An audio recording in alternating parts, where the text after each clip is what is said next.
ونعوذ من شر شر الرجال وشر شر محمد بن القاسم وشر شر يا الله جميل مؤلف كتبنا ومشايخنا وجميع آبائنا وأمهاتنا وأزواجنا وجداتنا يا الله الفاتحة. أعوذ بالله من الشيطان الرجيم بسم الله الرحمن الرحيم الحمد لله رب العالمين الرحمن الرحيم مالك يوم الدين إياك نعبد وإياك نستعين اهدنا الصراط المستقيم صراط الذين أنعمت عليهم غير المغضوب عليهم ولا الضالين آمين. Bismillahirrahmanirrahim. Assalamualaikum warahmatullahi wabarakatuh.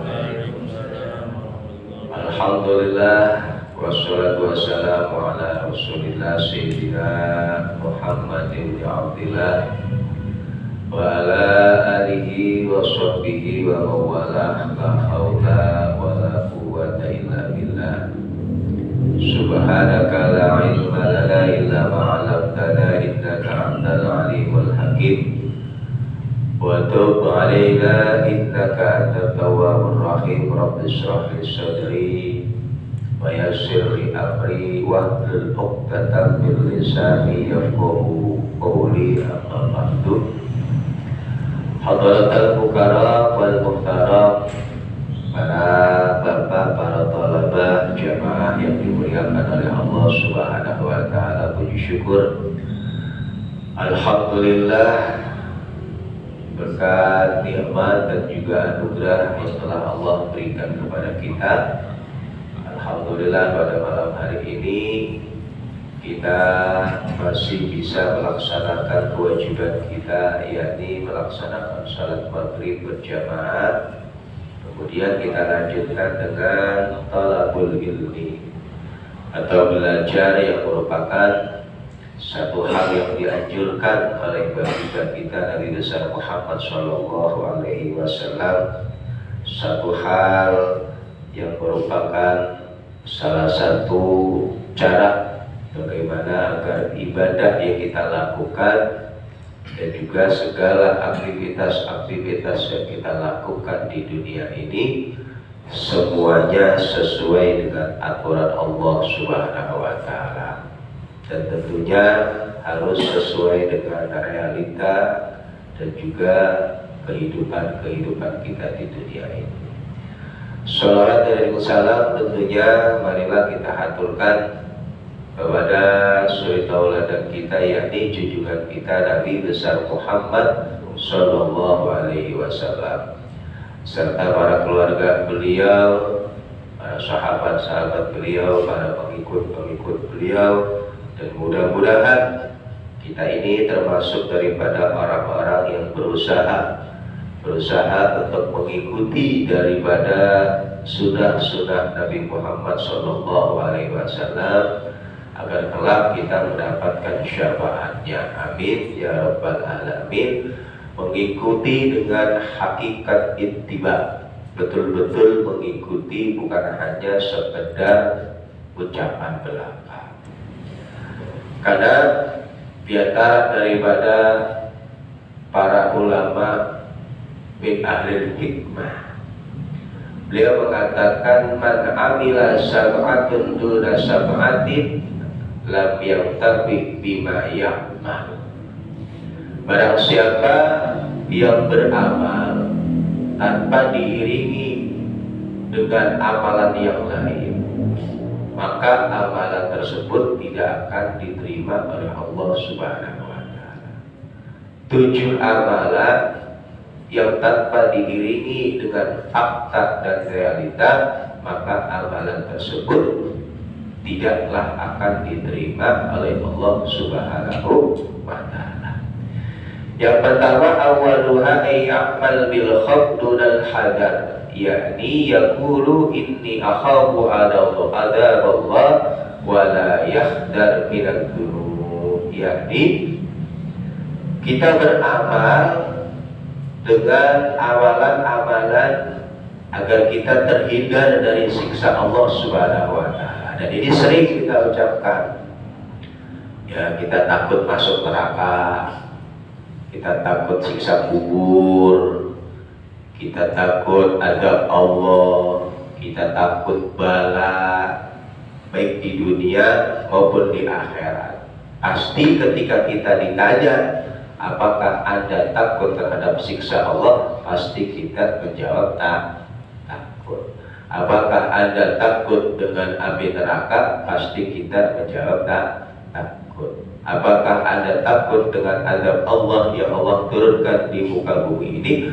Pasti kita akan menjawab kita takut terhadap Allah Subhanahu wa Ta'ala. Tapi anehnya wala yahdar minad dzunub. Tapi secara realita, secara fakta, kenyataan, sedikit pun sikap kita maupun ucapan kita jauh daripada apa yang kita ucapkan.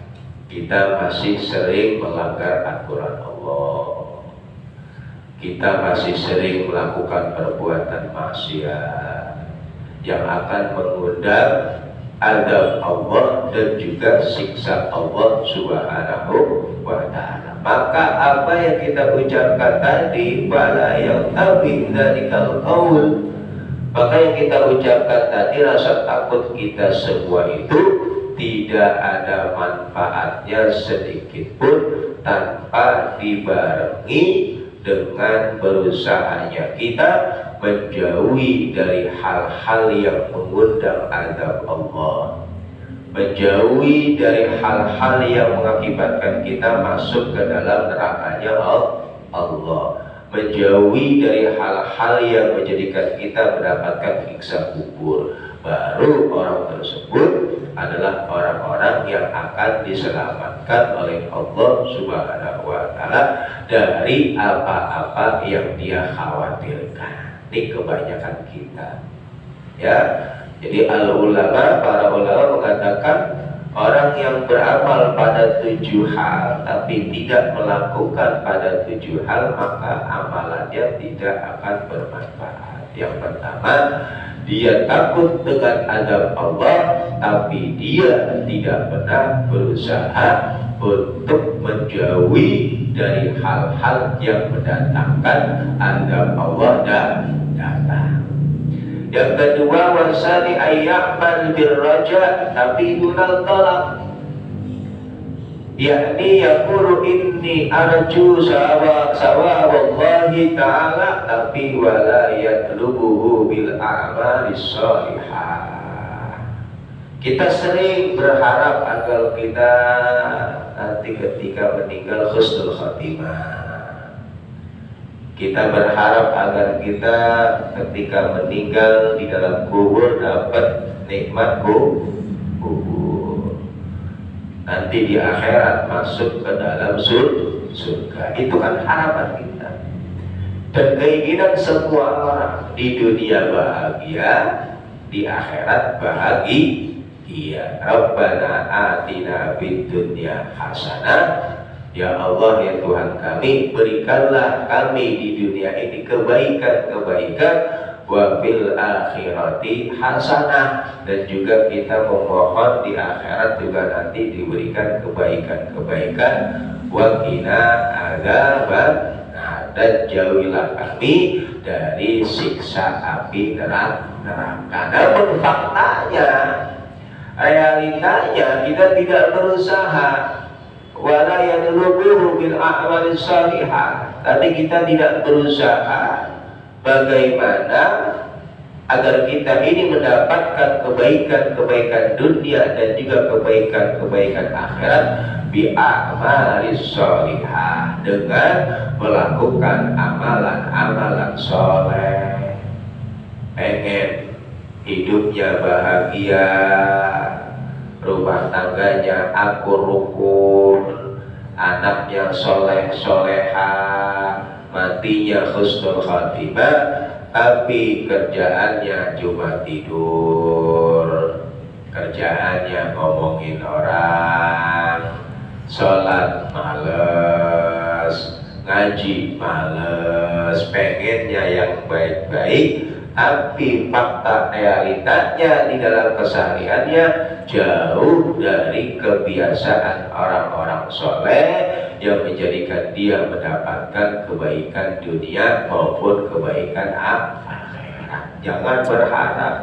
Maka hal tersebut lam yang tapi apa yang kita ucapkan, apa yang kita inginkan dari keinginan-keinginan kita, semuanya tidak akan bermanfaat sedikit pun di sisi Allah Subhanahu wa Ta'ala. Intinya harus betul-betul diiringi dengan gerak yang baik, yakni amalan-amalan saleh, bukan hanya sekedar keinginan saja, tetapi berusaha dengan kita melakukan aktivitas-aktivitas yang baik agar kita bisa mendapatkan keselamatan baik di dunia maupun di akhirat. Nah, ini penting.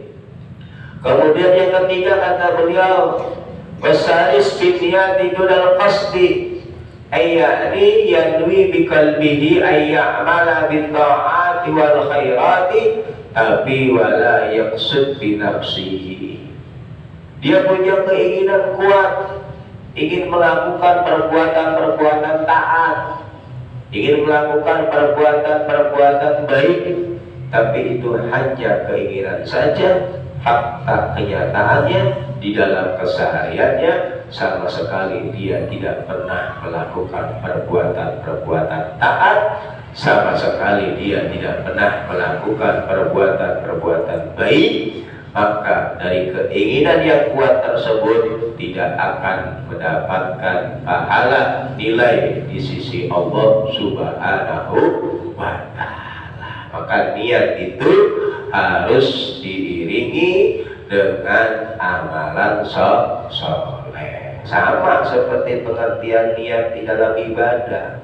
Qasdu syai' muqtaratan bi fi'lihi, yakni kita menyengaja melakukan perbuatan tersebut, kita barengi dengan melakukan pekerjaan, itu namanya niat. Ya, tapi kalau cuma di hati pengen ini, pengen itu, pengen pergi haji, pengen sedekah, pengen puasa, pengen sholat, tapi kesehariannya dia malas kerja, dia malas ibadah, itu hanya khayalan belaka. Yang namanya niat itu harus betul-betul dia tanamkan, kemudian dia usahakan, dia realisasikan niatnya dengan melakukan amalan-amalan baik. Nah, ini yang ketiga. Kemudian yang keempat, ar-rabi'u bid-du'a dunal jahd, yakni yad'ullah ta'ala ayyuwafiqahu lil khair wa la yastahid lam yaktabiku du'a'uhu syai'an. Yang keempat, dia selalu berharap, dia selalu berdoa kepada Allah Subhanahu wa Ta'ala setiap hari agar diberikan kebaikan-kebaikan oleh Allah Subhanahu wa Ta'ala, tapi dalam dirinya tidak ada kesungguhan untuk melakukan hal-hal yang baik. Karena di dalam hadis Nabi Muhammad SAW dikatakan, menjada wajad, barang siapa yang bersungguh-sungguh pasti akan dapat. Pengen kaya cuma doa tiap hari di musola, di masjid, tapi gak ada ikhtiarnya, tapi gak ada usahanya, ya gak bakal kaya. Pengen pintar, doa terus di masjid, di musola, dia doa, ya Allah diberikanlah saya ilmu yang bermanfaat, ilmu yang luas, tapi gak pernah ngaji, gak pernah belajar, ya goblok selamanya. Pengen punya anak soleh-soleha, dia doa tiap malam, dia doa tiap hari, tapi anaknya kagak dipesantrenin, tapi anaknya kagak disuruh ngaji, dia kagak bakal paham agama. Jadi doa itu harus diiringi dengan ikhtiar. Menjada wajada, barang siapa yang bersungguh-sungguh pasti dapat. Begitu juga sebaliknya. Kalau kita punya kesungguhan kuat, kita kerja tanpa ada doa, maka apa yang kita dapatkan jauh dari keberkahan. Maka harus kita iringi antara gerak zahir kita dengan gerak batin kita. Kita berdoa memohon kepada Allah, namun juga kita harus terus berikhtiar untuk mencari keutamaan Allah di muka bumi ini. Fantashiru fil ardi wabtagu min fadlillah. Menyebarlah kalian di muka bumi Allah ini, cari keutamaan Allah Subhanahu wa ta'ala. Nah, kalau cuma doa tiap hari tapi nggak ada usaha, maka doanya tidak akan bermanfaat sedikit pun. Ya, ini perlu dipahami. Kemudian yang kelima, al-istighfar tapi bulan dada. Istighfar itu adalah salah satu cara agar kita diampuni oleh Allah Subhanahu wa ta'ala dari dosa-dosa yang kita lakukan. Tapi istighfar tanpa dibarengi dengan rasa penyesalan, maka istighfar kita butuh diistighfarin lagi. Jadi banyak orang yang beristighfar tapi butuh diistighfarin lagi. Karena istighfarnya dia bukan didasari rasa penyesalan. Istighfar tapi maksiat nggak pernah dia hentikan. Istighfar tapi perbuatan dosanya tidak pernah dia sesali. Maka istighfarnya ya perlu diistighfarin lagi. Jadi kalau istighfarnya kita nih butuh untuk diistighfarin lagi, karena istighfarnya kita ini tidak dibarengi dengan rasa penyesalan atas apa yang kita lakukan. Mulut mengistighfar, tapi tiap hari masih tetap ngomongin orang. Masih lagi mulut istighfar, ya sholat tetap ditinggalin. Mulut istighfar, sama orang masih jahat. Maka istighfar kita, kata ulama, lam yang tapi tidak akan bermanfaat karena tanpa didasari dengan rasa penyesalan dari perbuatan yang kita lakukan.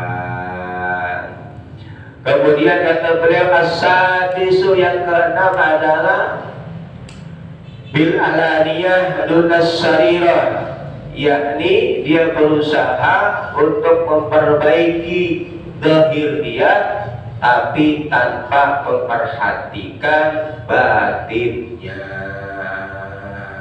Nah, ini kita nih senangnya menghiasi diri kita dengan kebaikan, tapi hati kita masih kotor. Dia sholat rajin, ya, tapi sholat dia tujuannya karena untuk mendapatkan pujian dari orang lain. Dia sedekah rajin, tapi dia sedekah tujuannya agar dia dikatakan orang dermawan. Dia pergi umroh, dia pergi haji dengan niatan-niatan yang baik. Dia rapihkan zahir dia baikkan zahir dia, tapi dia tidak memperhatikan sama sekali batin dia. Maka itu pun akan sia-sia di hadapan Allah Subhanahu wa ta'ala. Maka bagaimana agar gerak zahir kita dan gerak batin kita ini sama? Istiwa zahir wal batin, samanya antara gerak zahir dengan gerak batin. Nah, itu sangat sulit. Ya, kalau kita zahirnya kemana, batinnya kemana? Zahirnya lagi salat tapi batinnya lagi di rumah. Zahirnya lagi salat tapi batinnya lagi di tempat kerja. Kalau kita, ya, zahirnya di mana, batinnya di mana. Maka usahakan agar selaras, sinkronisasi antara gerak zahir kita dengan batin kita arahkan kedua-duanya dalam rangka untuk mencari ridho Allah Subhanahu wa ta'ala. ta'ala, istiwa dhahir wal batin. Nah, ini sangat sulit kecuali bagi orang-orang yang bersungguh-sungguh untuk mencari keridhaan Allah Subhanahu wa ta'ala, karena tidak gampang. Kemudian yang ketujuh, wasabi'u ayyamal bil kaddi tapi dunal ikhlas, yakni yajtahid fi ta'ati wa la takunu a'malu khalisatan liwajhillahi ta'ala. La ilam yang tapi hal tersebut, dia beramal rajin, sungguh-sungguh, mujahadah, tahajud, duha, baca Quran, puasa, tapi dunal ikhlas, semua yang dia lakukan tanpa didasari dengan keikhlasan kepada Allah Subhanahu wa ta'ala, maka semuanya dari jerih payah yang dia lakukan, lelah yang dia lakukan, tidak mendapatkan balasan pahala dari Allah Subhanahu wa ta'ala. Karena Nabi Muhammad sallallahu alaihi wasallam mengatakan, rubba shaimin laisa lahu haddun min shaumihi illa al-ju' wal 'atasi wa rubba qaimin laisa lahu haddun min qiyamihi illa as-sahr wan nasab. Berapa banyak orang-orang yang berpuasa namun tidak ada bagian sedikit pun dari puasa yang dia lakukan kecuali hanya lapar dan haus. Begitu juga rubba qaimin, berapa banyak orang-orang yang sholat, orang-orang yang sedekah, orang-orang yang pergi umrah, orang-orang yang berbuat baik, tapi laisa haddun, ya, min qiyami, tidak ada bagian sedikit pun dari ibadah-ibadah yang dia lakukan, illa syahra wa ta'ab, kecuali hanya lelah, capek, ngantuk, tahajud tiap malam dia melek, dia mulai ngantuk, tapi tujuannya bukan karena Allah, maka tidak ada bagian sedikit pun bagi dia kecuali hanya lelah, capek, ngantuk, karena semuanya tidak didasari karena Allah Subhanahu wa ta'ala. Jadi intinya, poinnya, amalan apapun, sekecil apapun yang kita lakukan, usahakan landasi itu semua lillahi ta'ala, karena Allah Subhanahu wa ta'ala. Makanya di dalam setiap amal ibadah itu dibutuhkan yang namanya niat, agar ketika kita berniat kemudian diakhiri dengan lillahi ta'ala. Niat puasa, nawaitu shoma ghadin an adai fardhi syahri ramadhana hadhihi sanati lillahi ta'ala. Niat sholat, usolli wardul maghribi salasa rakaati mustaqbilal qiblati adaan lillahi ta'ala. Niat zakat, nawaitu an ukhriza zakatal mal lillahi ta'ala. Semua niat yang kita utarakan dalam hati kita diakhiri, dilandasi dengan lillahi ta'ala. Agar apa? Agar semuanya ini betul-betul murni karena Allah dan diterima serta dibalas oleh Allah Subhanahu wa ta'ala. Karena amal sebesar apapun tanpa dia harapkan ridho Allah, tapi hanya dia mencari pandangan makhluk, amalan tersebut sedikit pun tidak akan mendapatkan pahala dari Allah. Kelihatannya banyak, kelihatannya ini orang ahli ibadah, tahajudnya gak pernah ketinggalan, puasanya luar biasa, puasa Daud, sedekahnya tiap Jumat kasih makan ratusan orang, masih duit 50.000. Kelihatan khair tuh, orang dermawan banget, orang pada memuji-muji, orang pada wah ini orang luar biasa. Tapi semuanya tidak dilandasi lillahi ta'ala, gak ada nilainya di mata Allah Subhanahu wa ta'ala. Untuk apa rugi? Rugi. Karena semuanya tidak mendapatkan balasan dari Allah Subhanahu wa ta'ala. Yang dia dapat apa? Ya cuma ketenaran. Yang dia dapat cuma pujian. Yang dia dapat cuma pengagungan dari orang. Maka kata Allah Subhanahu wa ta'ala, ilhamu, pergilah kalian semua ilal ladzina kuntum tarawuna, kepada orang-orang yang dulu kalian harapan pujiannya, yang kalian inginkan sanjungannya, ya. Tarawuna lahum fid dunya faqduru, maka lihatlah, wa hal tajiduna indahum khairan, apakah orang tersebut nanti akan mendapatkan balasan dari Allah? La, tidak, orang tersebut tidak akan mendapatkan sedikit pun balasan dari Allah Subhanahu wa ta'ala, karena amalnya dia arahkan untuk mencari pandangan dari makhluk Allah Subhanahu wa ta'ala. Na'udzubillah, capek-capek gak dapat balasan dari Allah. Hadirin jamaah yang dimuliakan oleh Allah Subhanahu wa ta'ala. Jadi kita lanjut kepada pembahasan fikih kita. Ya, pada pembahasan ini kita akan masih membahas tentang kesunahan di dalam sholat untuk membaca surat. Ya, jadi disunahkan membaca surat itu di dalam sholat. Yang pertama yakni buat imam, yang kedua buat makmum. Ya, wa ghairu makmumin sami'a qira'atihi bil jaliyah tuqra'u lahu wa qila tahrum. Ya, sedangkan makmum, ya, yang bisa mendengar bacaan daripada imamnya ketika sholat, makruh bagi dia membaca surat. Jadi tugas dia hanya untuk mendengarkan bacaan imam. Jadi yang disunahkan baca surat itu pertama imam, kedua orang yang sholat sendiri munfarid.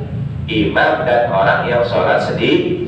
Nah kalau makmum, nah ini dibagi dua.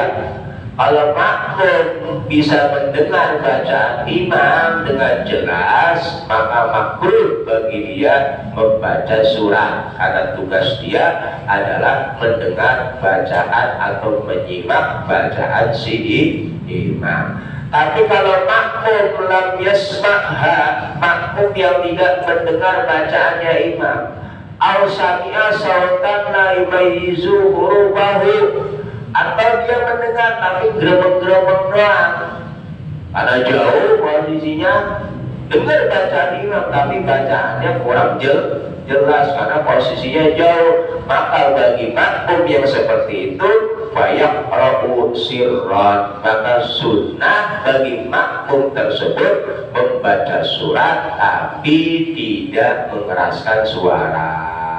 Sholat maghrib nih misalkan, nah kita kebetulan jamaahnya itu di luar, di belakang, gak kedengaran suara imam di depan, baik imam baca surat, maka kita sebagai makmum yang tidak mendengar bacaan imam, atau dengar tapi gak dantang suaranya karena jauh, maka sunnah kita bagi makmum membaca surat tapi dengan tidak mengeraskan suara. Ya, wa yusrakin yasanna lahu kama fi awlaya isriyat takhiru fatihati al-fatihati imami, namun disunahkan bagi si makmum di dalam sholat sirriyah, yakni sholat yang tidak mengeraskan suara di rakaat kedua pertama, berarti rakaat pertama dan rakaat kedua, usahakan sunnah mengakhirkan bacaan fatihahnya dia dari fatihahnya imam, ya, dari fatihahnya imam. Idrakaha qabla ruku'i, apabila dia ada prasangka kalau dia menanti sejenak Ya, selesai baca Fatihahnya imam baru dia lanjut baca Fatihah, ya masih mendapatkan imam dalam kondisi belum ruku. Ya, kalau memang khawatir tertinggal, ya nggak apa-apa dah kita baca Fatihah bareng bacaannya dengan imam. Hina ini yastagilu bidu'a. Nah, ketika kita nunggu imam baca Fatihah di dalam sholat sirriyah, ya kan sholat Johar, Allah imam takbir, kita takbir, imam baca Fatihah, nah kita jangan baca Fatihah dulu, nunggu imam selesai. Nah, dalam posisi kita menunggu ini sunahnya baca apa? Yastagilu bid-du'a. Disunahkan kita menyibukkan diri kita dengan membaca doa al-qiraah, tidak membaca surat. Imam baca Fatihah kita doa, Rabbana atina fid dunya hasanah wa fil akhirati hasanah wa qina adzabannar. Sekiranya imam sudah selesai Fatihah, baru kita lanjut baca Fatihah di dalam sholat yang tidak mengeraskan suara. Kan imam diam tuh, nah kita bisa memperkirakan dah. Intinya sunnah tidak mendahului atau membarengi dengan Fatihahnya imam, ya gitu. Wa qala al-Mutawalli wa qara Ibnu Rif'ah, berkata Imam Mutawalli dan dikuatkan oleh Imam Ibnu Rif'ah, yukrahu asyufiha qablahu fi sirriyah. Makruh hukumnya bagi makmum mendahului imamnya di dalam membaca Al-Fatihah pada sholat yang tidak disunahkan mengeraskan suara. Zuhur, asar, kita sebagai makmum tidak disunahkan mendahului Fatihahnya imam, bahkan hukumnya makruh lil khilaf, karena terdapat perbedaan ulama fil tidak di dalam masalah dianggapnya atau tidak dari Fatihahnya makmum. Ada ulama yang mengatakan Fatihah kita gak dianggap,